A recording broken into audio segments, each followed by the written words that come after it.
안녕하십니까. 오늘은 로마서 1장 10절의 말씀 살펴보도록 하겠습니다.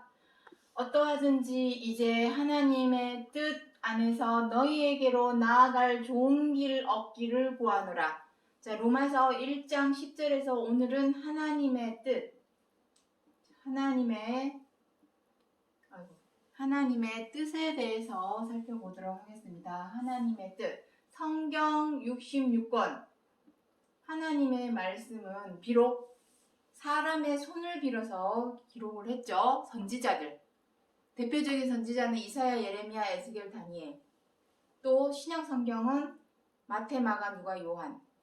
그리고 사도 바울, 로마서를 기록한 사도 바울. 비록 사람의 손을 빌어서 기록을 했지만 성경 66권은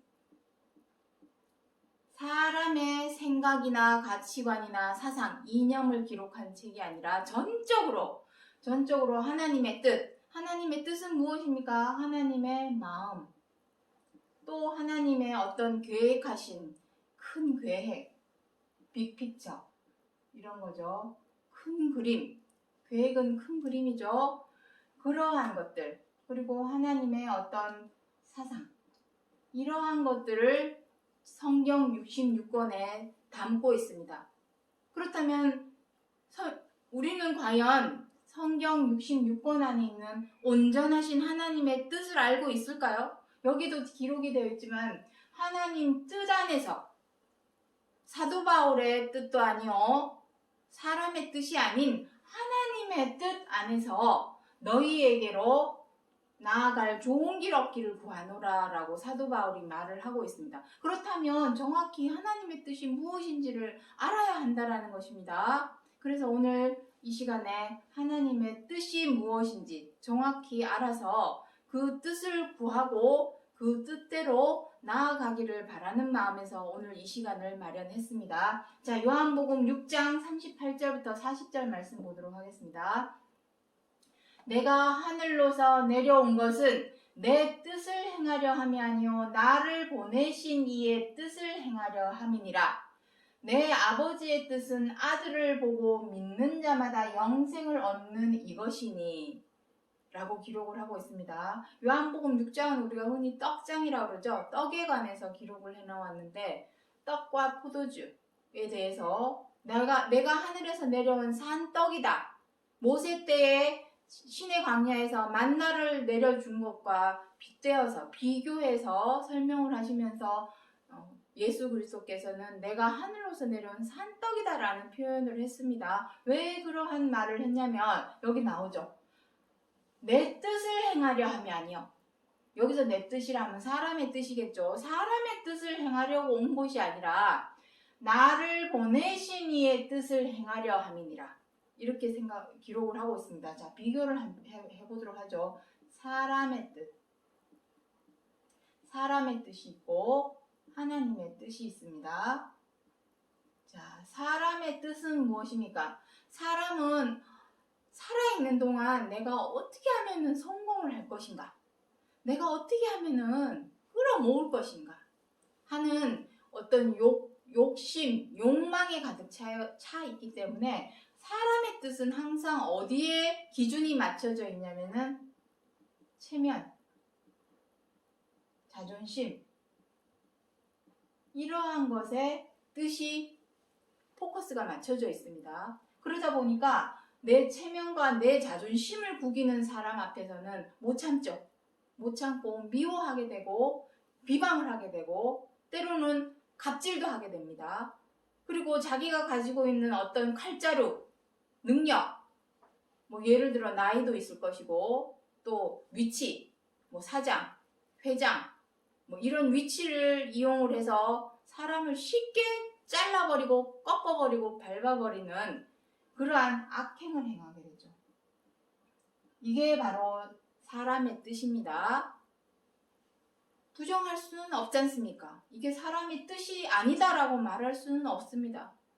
세상 어디, 지구 전체 어디를 가나 이러한 뜻으로 행하지 않는 사람이 어디 있습니까? 이것을 요한복음 1장 13절에는 육정이라고 표현하고 있죠. 육정. 사람의 여러 가지 욕심, 욕심에서 비롯된 사람의 뜻. 그래서 하나님의 자녀가 되는 길은 혈통으로나 육정으로나 사람의 뜻으로 되지 아니하고 오직 하나님께로서 난 자.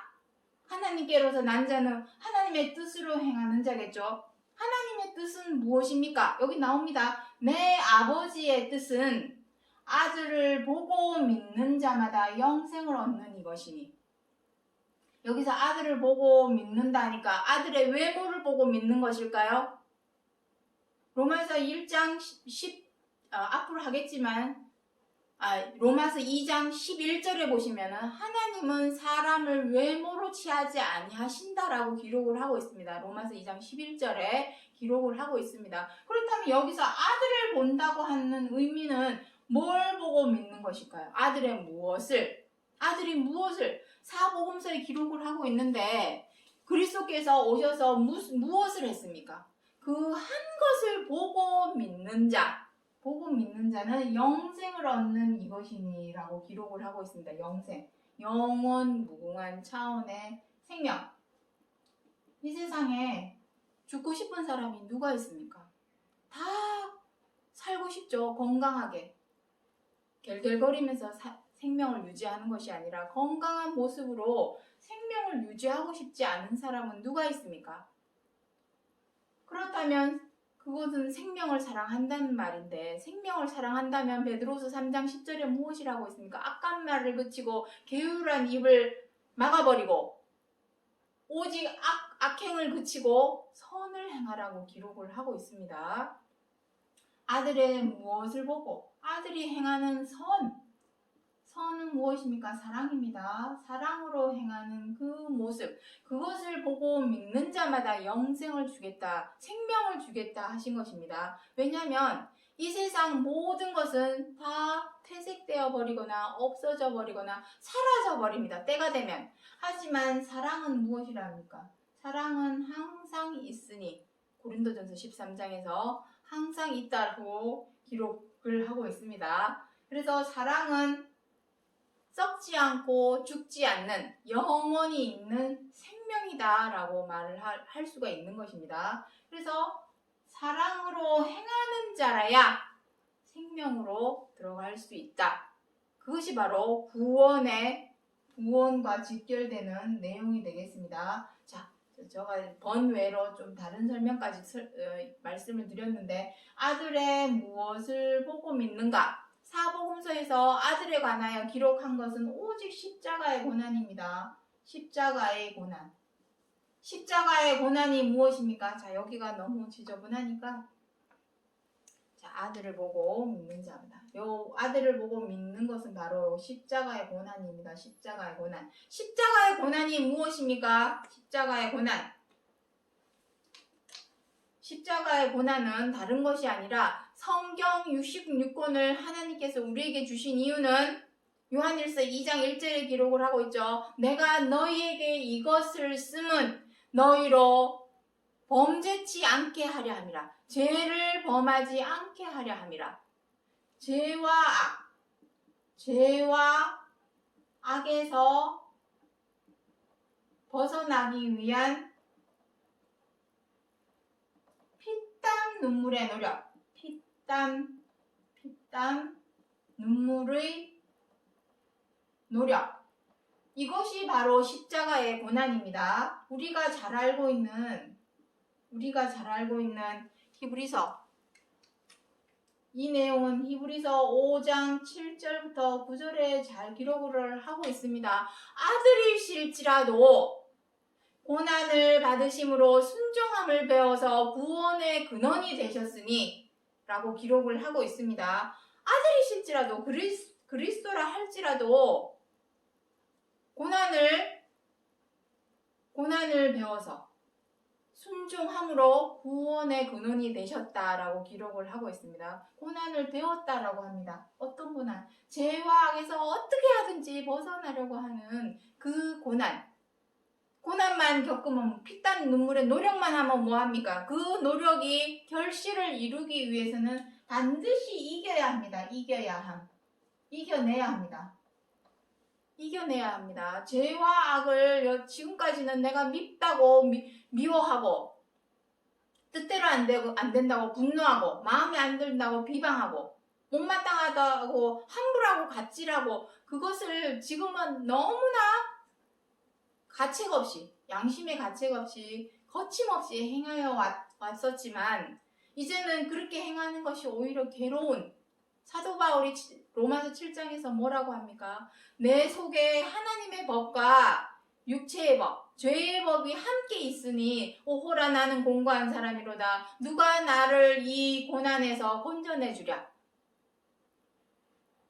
고민고 괴롭습니다. 나는 정말 죄와 악을 행하기 싫은데 자꾸 죄의 종이 되어서 악의 노예가 되어서 질질 끌려다니면서 자꾸 미워하고 원망하고 분노하고 비방하고 함부로하고 갑질하고 사나워져서 때로는 다투고 이러한 행동을 하면서도 괴롭죠. 괴로워야 정상입니다. 나 이러면 안 되는데 왜 자꾸 이런 짓을 행하지? 괴로워해야 정상입니다. 그래서 그 괴로워하는 마음이 자꾸만 쌓이면 이제 행하지 말아야 되겠구나. 내가 참아봐야 되겠구나. 이겨봐야 되겠구나 라는 마음을 먹게 되겠죠. 그 마음의 시작은 그걸 견디기 어렵습니다. 이겨내기가 어렵습니다. 어떻게 하면 이겨낼 수 있냐면 나보다 여기 공간이 없습니다. 나보다 남을 낮게 여기는 마음. 자, 여기를 좀 지워보도록 하겠습니다. 죄와 악을 이겨내는 방법은 단 하나밖에 없습니다. 죄와 악을 이겨내는 방법 오직 나보다 남을 낮게 여기는 마음. 이 마음이 없이는 절대로 죄와 악에서 벗어날 수 없습니다. 내가 다른 사람보다 눈과 마음이 위에 있어서 다른 사람을 아래로 본다면 어떻게 그 사람을 죄와 악을 이겨낼 수 있습니까? 조금만 마음에 안 들어도 불평불만이 생기고 미워지고 비방을 하게 되고 조금만 못마땅해져도 함부로 대하게 되는데 어떻게 죄와 악에서 벗어날 수 있겠습니까? 그래서 반드시 나보다 남을 낮게 여기는 겸손한 마음, 자기 자신을 낮추지 않는다면 절대로 죄와 악에서 벗어날 수가 없습니다. 방법은 요거 하나입니다. 다른 방법 없습니다. 이것이 바로 십자가의 고난입니다. 이것을 앞서면 아들 그리스도께서 앞서서 이것을 행하심으로 부활에 이르시고 구원의 근원이 되신 것입니다. 그것을 보고 믿는, 내가 예수다 하고 떠드는 사람, 그 사람 보고 믿으라는 말이 아니라 지금 여기저기 내가 예수다, 내가 하나님의 목자다, 내가 참 하나님이 보내신 사자다 하면서 말로만, 입으로만, 혀로만 떠드는 사람들이 많이 있죠. 100마디 1000마디 말 필요 없습니다. 그리스도께서 행하신 그대로 행할 수 있는 자라야, 그 사람이라야 진정한 믿는 자요, 하나님의 보내심을 받은 사도라 말할 수 있는 것입니다. 자, 그래서 아들을 보고 믿는다고 하는 것은 십자가의 고난, 그 고난을 이겨내심으로 부활의 생명에 이르시고 구원의 근원이 되신 것을 보고 믿는 자마다 영생을 주겠다. 자, 그렇다면 이것을 그림으로 좀 더 이해하기 쉽도록 제가 그림으로 한번 그려보도록 하겠습니다. 자, 어디부터? 여기서 지우도록 하겠습니다. 자, 이 내용은 지금부터 잘 봐주셔야 합니다. 여기 다 지우도록 하겠습니다. 여기까지. 자, 여기 보시면 이사야 61장 1절부터 2절의 말씀에 보시면 그림으로 그려보도록 하겠습니다. 자, 이사야 61장 1절부터 2절. 요 내용은 누가복음 4장 18절에도 동일하게 기록을 하고 있습니다. 이사야 61장은 차이가 있다면 이사야 61장 1절 말씀은 이건 예언의 말씀이고, 자, 그리고 누가복음 14장 18절은 이루어진 말씀입니다. 이루어진.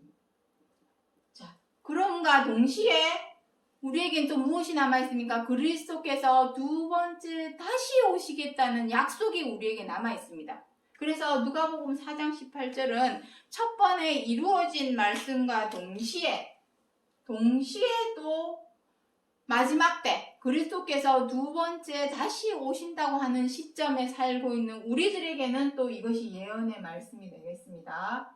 자, 그러한 차원에서 한번 그림을 한번 그려보도록 하겠습니다. 이사야 61장에 무엇이라고 기록이 되어 있습니까? 하나님의 성령이, 하나님의 신이 똑같습니다. 이 두 곳에 하나님의 성령을 에스겔 1장과 10장에서는 구름이라고 표현이 되어 있습니다. 하나님은 혼자 계시는 것이 아니라 24장로들이 빙 둘러져 있고 그 보좌 앞에는 유리바다가 있고, 그리고 하나님 주변에는 보필하고 보좌를 보좌하는 내생물이 있고, 그것을 구름이다라고 에스겔 1장 10장에서는 구름이다라고 표현을 하고 있습니다. 그 하나님의 성령이 어떻게 되어 있습니까? 한 사람에게 내려오죠. 한 사람에게 임합니다. 성령이 임하는데 기름 부으셨다. 기름 부음입니다. 근데 진짜 올리브유, 식용유 부은 것이 아니죠. 그러한 기름이 아니라 이 기름 부음을 사도행전 10장 38절에는 무엇이라고 기록을 하고 있습니까? 성령을 기름 붓듯 하셨다. 성령을 기름 붓듯 하셨다라고 기록을 하고 있습니다. 그 기름 부음의 영을 뭐라 하겠습니까? 그리스도의 영입니다. 그리스도의 영. 이 그리스도의 영을 요한복음 14장, 15장, 16장에서는 무엇이라 쓰고 있냐면은 보혜사다라고 기록을 하고 있습니다. 그리스도의 영, 성령, 보혜사 다 같은 말입니다. 틀린 말 아닙니다. 다 같은 말입니다. 뭐 오늘날에만 보혜사라는 말을 쓰는 것이 아니라 그리스도의 영을 보혜사다라고 표현하는 것입니다. 왜냐하면 은혜로 보호하는 스승은 사람이 아닙니다. 영이지.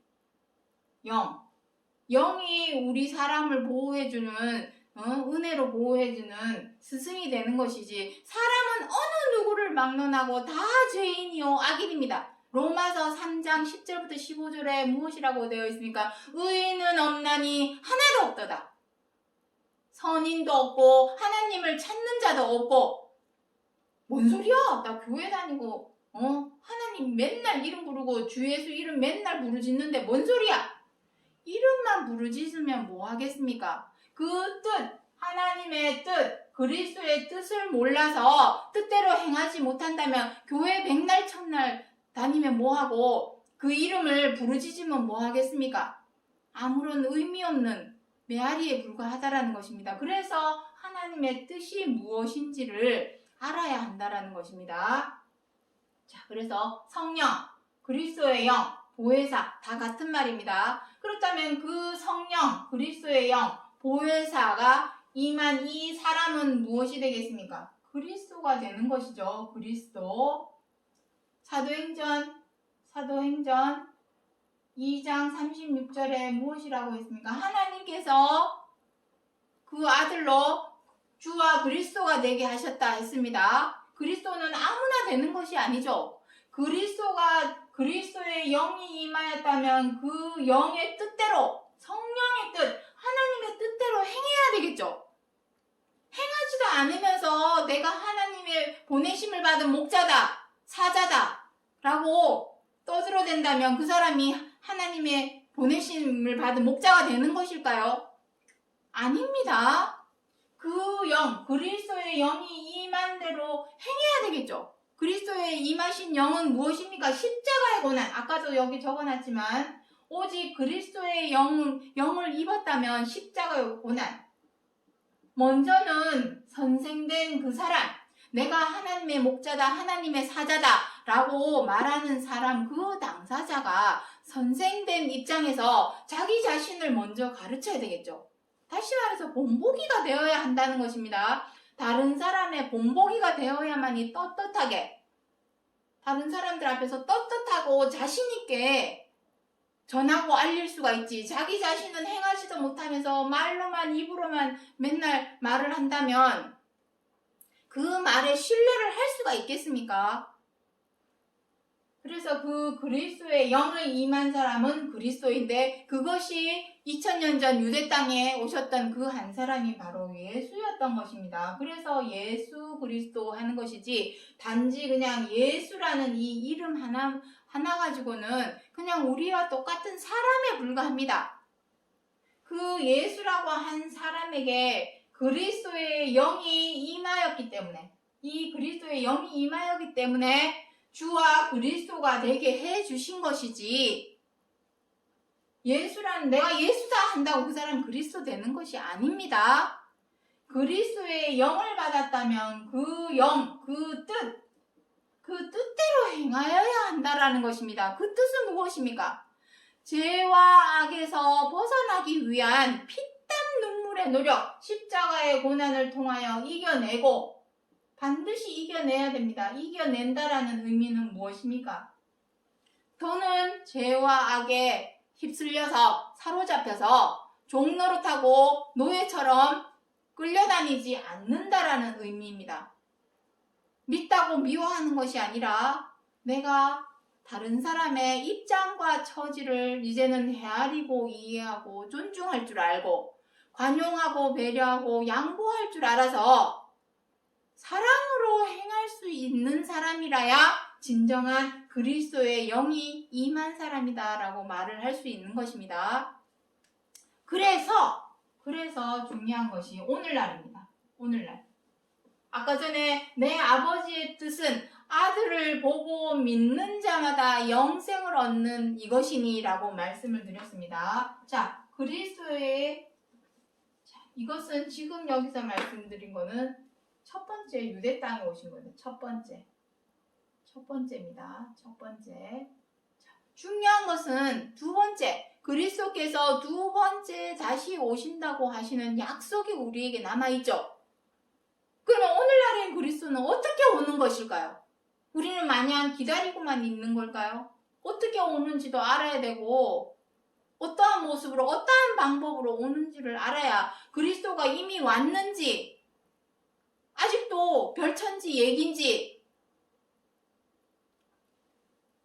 누가복음에 기록을 하고 있습니다. 지금 몇 장 몇 절인지 지금 갑자기 생각은 안 나지만 무엇이라 기록을 하고 있냐면, 천지의 기상은 너희들이 잘 구분하면서 어떻게 시대를 구분하지 못하느냐라고 기록을 하고 있습니다. 시대를 구분하려면 하늘에 한 구름이 끼면은 곧 있으면 소나기가 쏟아지겠구나 하고 우리는 알죠? 그런 것처럼 구분을 우리도 지금은 이제는 해야 합니다. 아직도 무조건 믿습니다 한다고 그 사람에게 구원이 이르는 것이 아닙니다. 이제는 때와 시기, 어떠한 시기와 어떠한 때라는 것을 구분을 해서 왔는지 아직도 오려면 멀었는지 알아야 한다라는 것입니다. 자, 그래서 두 번째 다시 오신다고 하시는 요 시점은 어떻게 되는지 보도록 하겠습니다. 자, 이미 그리스도의 영은 임했습니다. 예수 그리스도에게 그리스도의 영은 임했습니다. 그리스도의 영은 여기 있습니다. 그리스도의 영. 그렇다면 오늘날에는 어떻게 되는 것입니까? 자, 오늘날에는 그리스도께서 오시는 이유는 무엇입니까? 그리스도는 맏아들이죠. 자, 구분하기 쉽게 제가 빨간색으로 하겠습니다. 오늘날은 빨간색으로 하겠습니다. 예수 그리스도께서는 맏아들입니다. 아들을 보고 믿는 자마다 하신 그 아들은 맏아들입니다. 그리스도께서 두 번째 다시 오시는 이유는 많은 아들을 얻기 위해서, 그것을 계시록 14장 4절에서는 처음 익은 열매다라고 표현을 하고 있습니다. 우리는 부모들의 열매죠. 자식들은 열매가 되겠습니다. 우리가 하나님의 아들이라면 열매겠죠. 하지만 한 번도 거두어들인 적이 없기 때문에 처음 익은 열매다라고 표현을 하시는 겁니다. 자, 맏아들이고 이제 두 번째 다시 오시는 이유는 많은 아들을 얻기 위함입니다. 많은 아들. 이 내용에 대해서는 히브리서 2장 10절에서 기록을 하고 있습니다. 이 많은 아들을 얻기 위해서 이 아들 또한 그리스도의 영이 임하겠죠. 본받은 자, 아들을 보고 믿는 자. 여기서 본다라는 의미는 외모를 보는 것이 아니라 본받는 자를 의미하는 것입니다. 본받는 자. 이 많은 아들은 그리스도를 본받은 자가 되겠죠. 그래서 그것을 고린도전서 15장 23절에는 무엇이라고 되어 있냐면 그리스도에게 붙은 자. 그리스도에게 붙은 자. 그리고 계시록 14장 4절에서는 그리스도 어린 양, 여기서는 또 그리스도라고 해놓지 않았고 어린 양이라고 표현을 해놓았습니다. 그리스도에게 속한 자.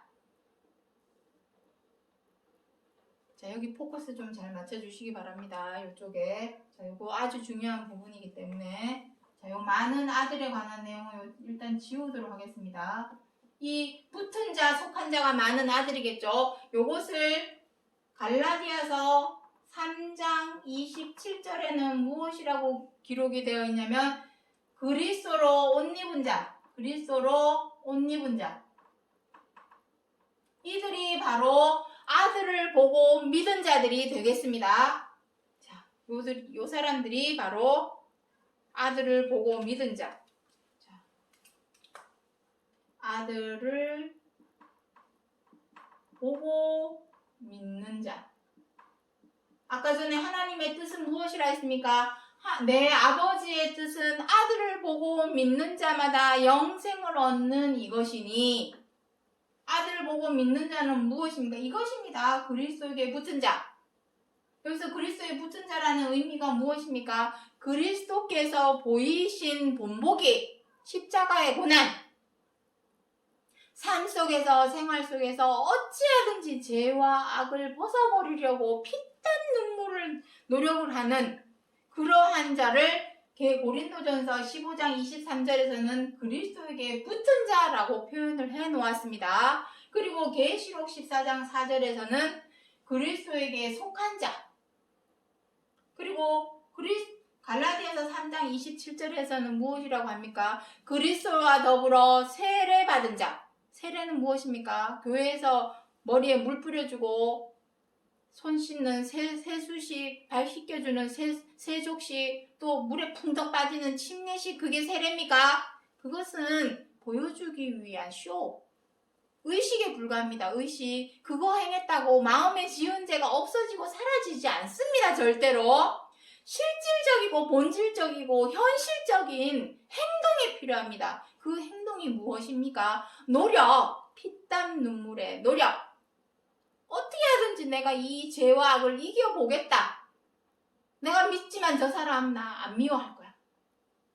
아우 진짜 저 사람 마음에 안 들지만 내가 내 입으로 또 못된 말 나올까 내 입술에 내 지퍼를 달아버릴 거야. 이러한 마음. 인내. 참아야죠.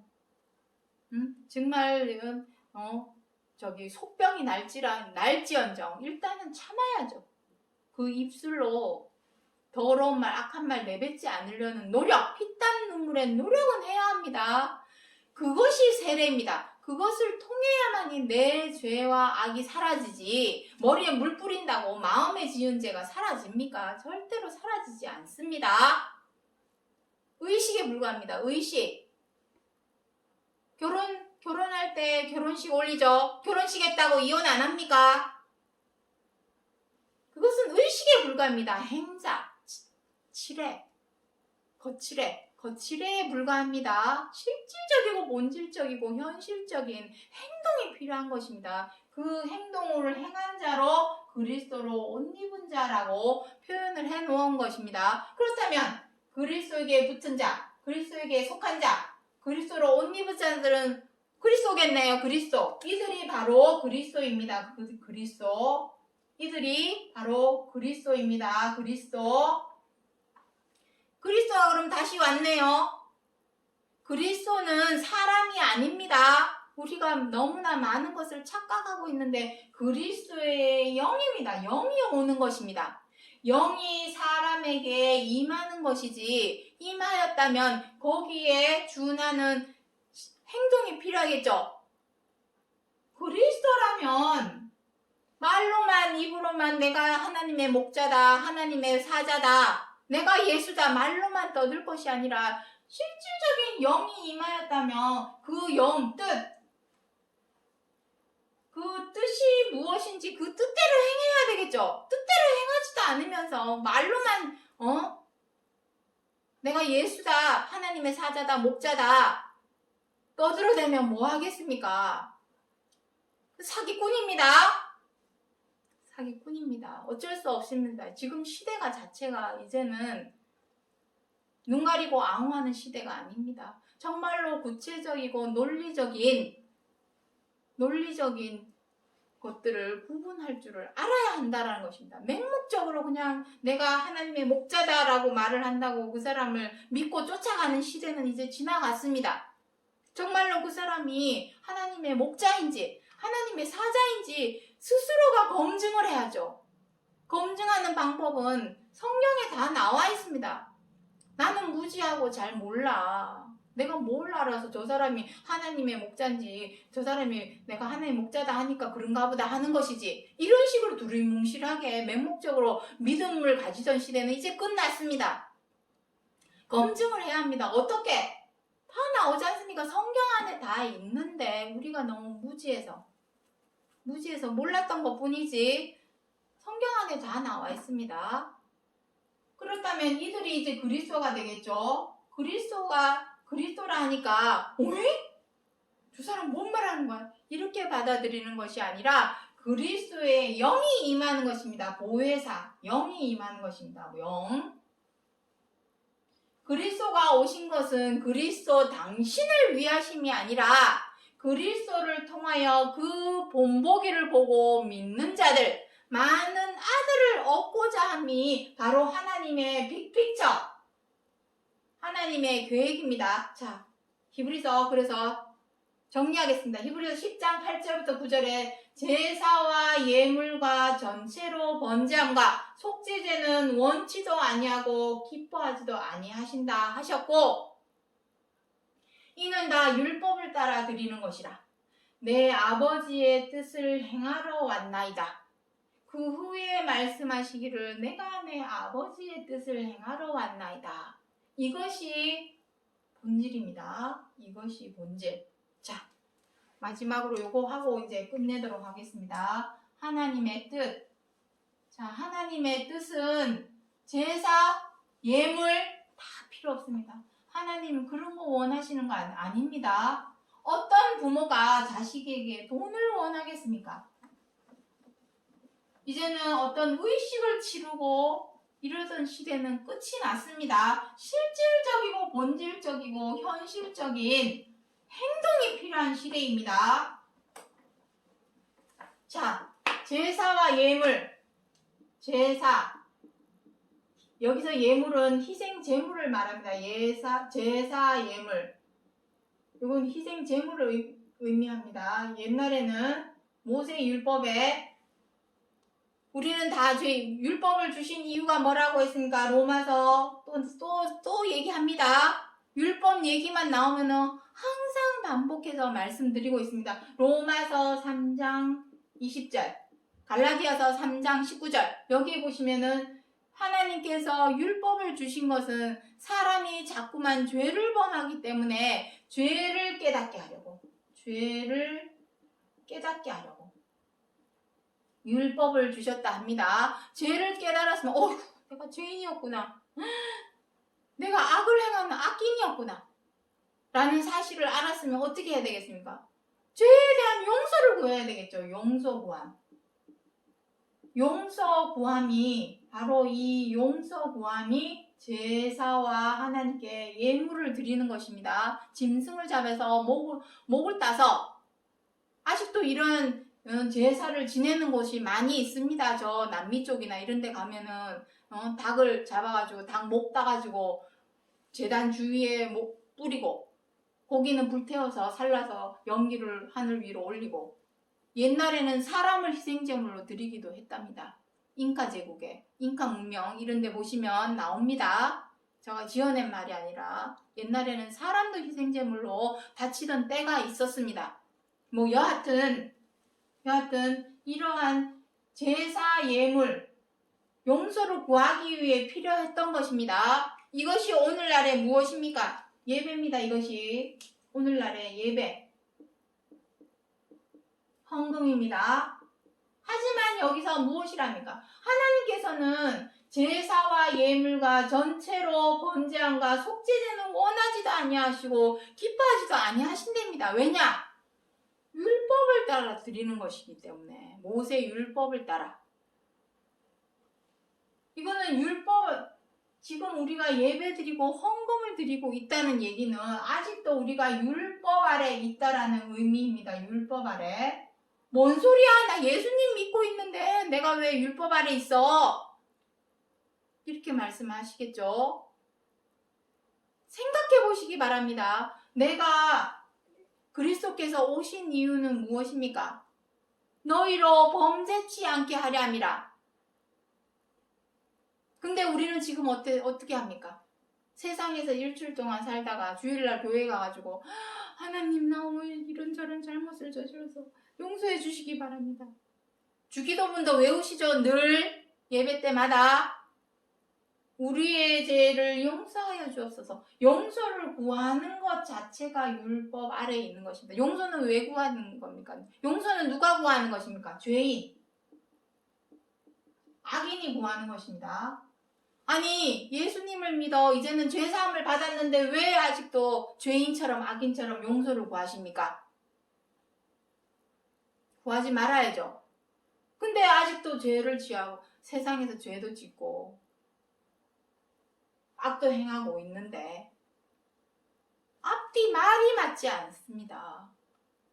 예수님을 믿는다면 뭘 믿습니까 도대체? 아들을 보고 믿는 자, 아들의 무엇? 여기서 본다라는 의미는 외모를 본다라는 의미가 아닙니다. 그 행하신 본보기를 보고 믿는 자, 믿는다라는 의미는 무엇입니까? 그 본보기를 쫓아서 따라 행하는 자가 믿는 자죠. 믿습니다 했다고 그 사람이 믿는 자가 되는 것일까요? 아닙니다. 그 본보기를 보고 따라 지켜 행하는 자, 그게 믿는 자입니다. 그리스도께서는 죄와 악에서 고난을 받으심으로 히브리서 5장 7절부터 9절에 고난을 받으심으로 순종함을 구원의 근원이 되셨다 했습니다. 이것이 구원에 들어가는 길입니다. 구원의 길. 먼저는 고난. 어떤 고난? 죄와 악에서 벗어나려는 고난. 벗어나야 합니다. 벗어난다라는 의미는 이겨내는 것이죠. 이겨내는 거.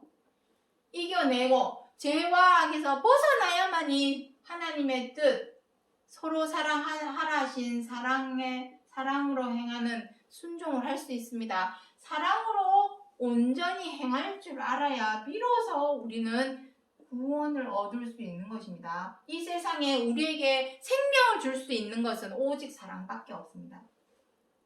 이 세상 모든 것은 다 죽고 썩고 없어지고 사라지는 것들입니다. 때가 되면.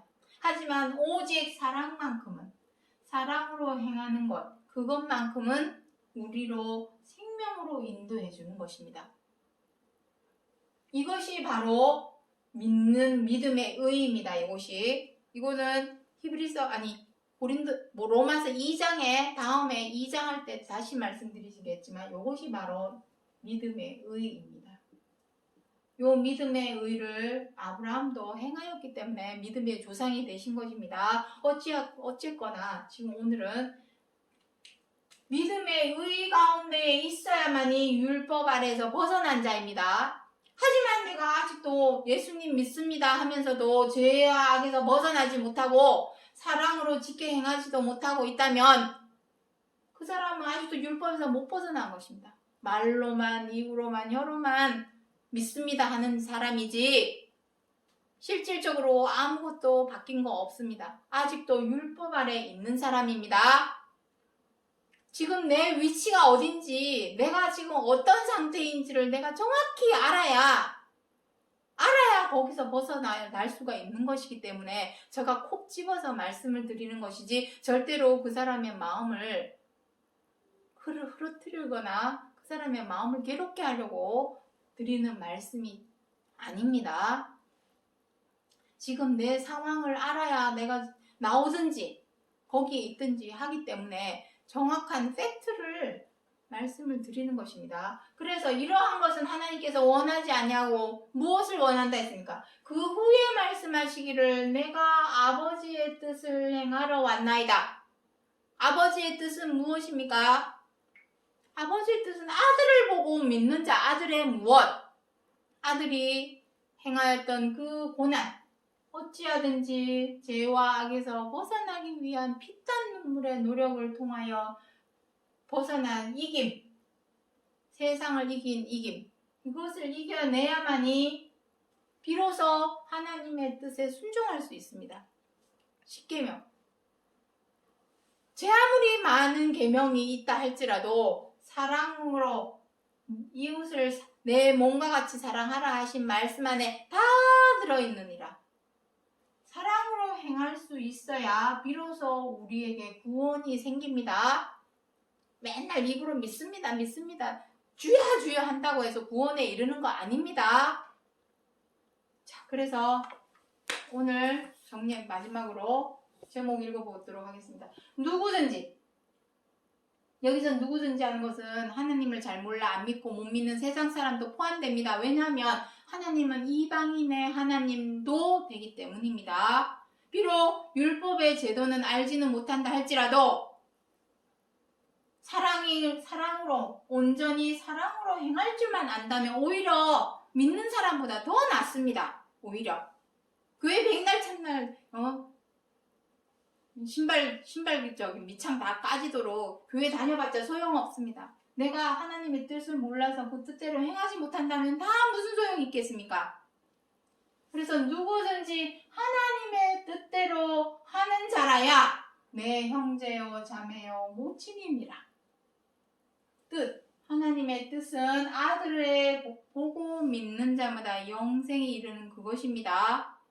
생명을 주고자 하는 것입니다. 생명은 저절로 얻어지는 것이 절대로 아닙니다. 전에도 말씀드렸지만 학생들이 좋은 대학에 가려면 거기에 준하는 피땀 눈물의 노력, 공부를 해야 합니다. 우리도 생명을 얻기 위해서 노력을 해야 되겠죠. 그 노력은 바로 사랑으로 행하는 것입니다. 그것을 앞서서 본보기로 보여주신 것이 그리스도시요.